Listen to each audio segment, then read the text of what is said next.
Saudara yang dirahmati Allah, hari itu semua manusia dahaga, matahari terlalu dekat, nafas pun terasa terbakar, dan di tengah-tengah mahsyar ada satu telaga yang lebih putih dari susu, lebih sejuk dari salji, lebih harum dari kasturi.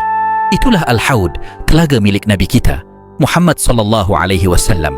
Siapa yang dapat minum darinya tidak akan dahaga lagi untuk selama-lamanya.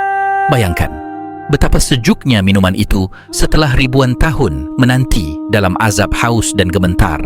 Namun ada satu saat yang menggetarkan jiwa. Nabi melihat sebahagian umatnya datang. Baginda menyambut, tetapi para malaikat menghalau mereka pergi. Dan Nabi berseru, "Umatku, umatku." Tapi dikatakan kepada baginda, "Wahai Muhammad, engkau tidak tahu apa yang mereka lakukan selepas peninggalanmu."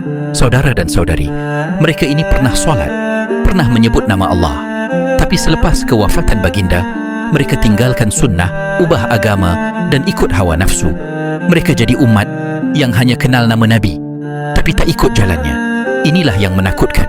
Bukan semua yang kenal Nabi akan disambut olehnya di akhirat.